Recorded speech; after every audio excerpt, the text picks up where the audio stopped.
New iPhone 15 caddy images were obtained by 9to5Mac, and in today's video we're going to take a look at all of the changes and the final design of the next iPhone. But before I get started with the video, don't forget to give me a thumbs up if you enjoy Apple content and subscribe to the channel for more videos like this one.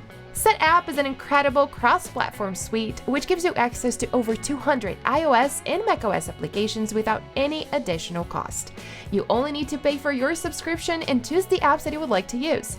Now, a great benefit is that you can start a free trial when you use my affiliate link listed down below in the description. So starting off, we did see this in previous renders and we heard about it in previous rumors, but Apple was apparently planning on replacing the volume buttons with one elongated button. The previous renders shared by Ian Zelbo on 9to5Mac did show this design right here, showing us this elongated button, but unfortunately, this recently changed. I do have a previous video talking about this already. However, there is a new exclusive by 9to5Mac that show us I would say the final design of the iPhones 15 Pro and Pro Max. As you can see here, it says latest iPhone 15 Pro CADs reveal action button and camera changes. As you can see in this first photo, we have the two volume buttons that we currently have on our iPhones 14 or 13, 12, 11, the same volume buttons that we already know, because this replacement is going actually, the replacement is not going to happen due to production issues. So the buttons will remain the same.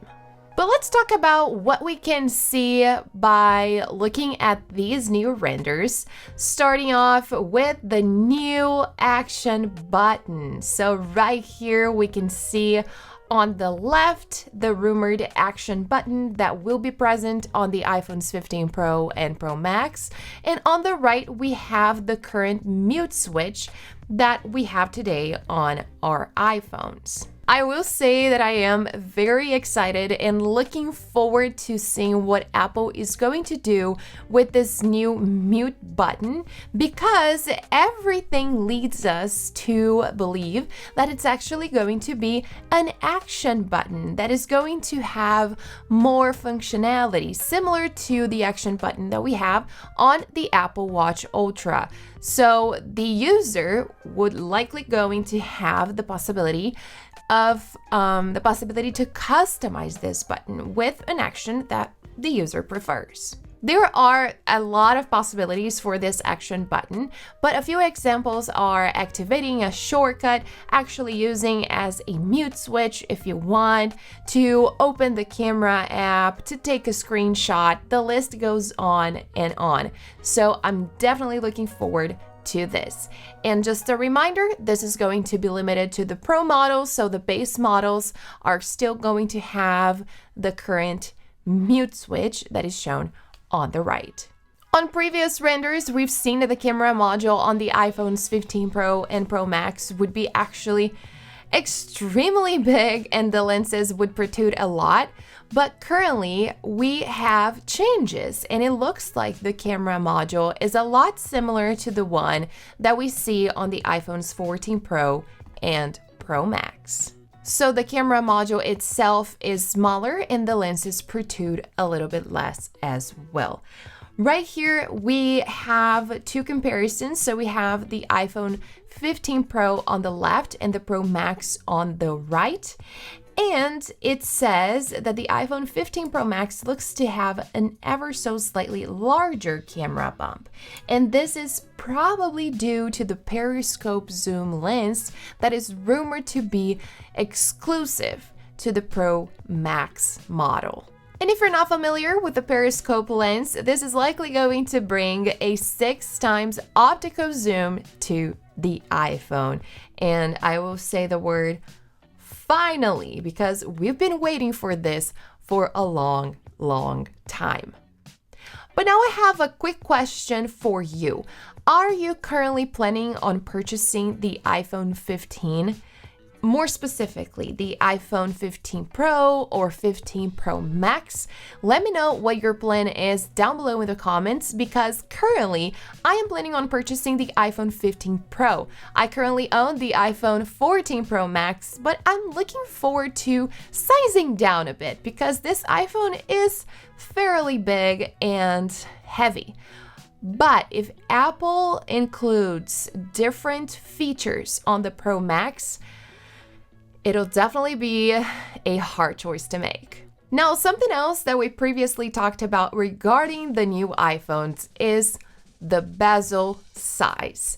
And right here, we also have new renders showing the iPhones 15 Pro and Pro Max, and we can clearly see the thinner bezels. I would love to see a comparison right here with an iPhone 14 Pro, so you guys would have the ability to see the difference more clearly. But yes, the bezels are thinner, and I think this display will look really great.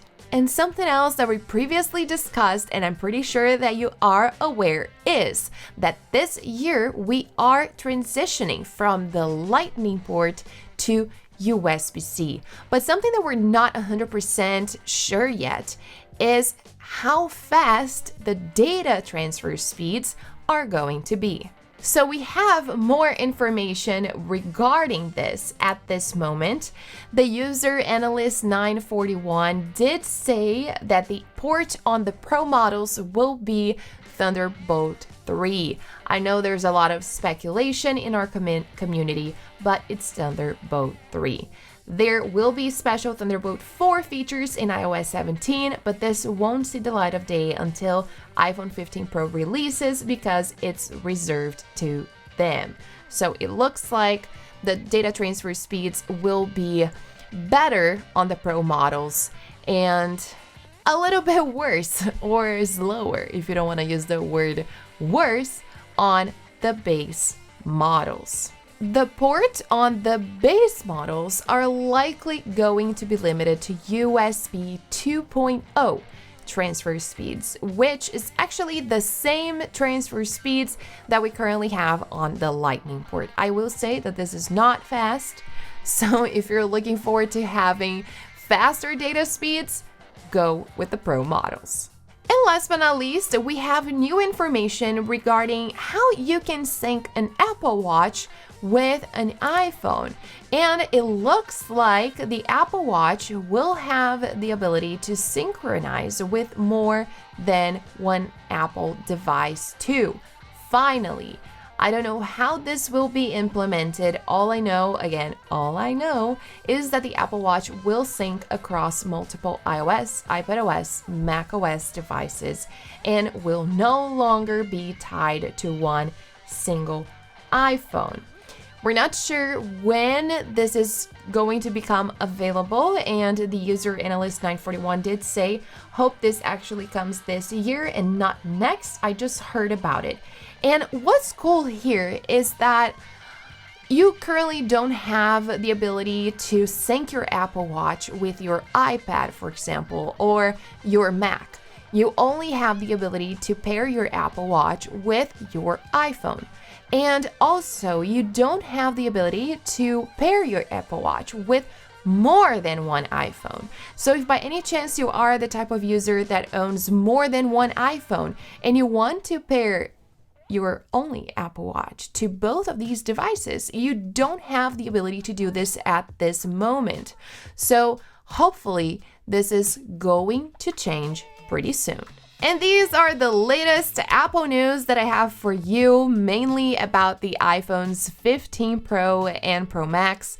Let me know your thoughts down below in the comments. And again, if you enjoyed the video, don't forget to give me a thumbs up and subscribe to the channel for more videos like this one. Thanks for watching, and I'll see you guys next time.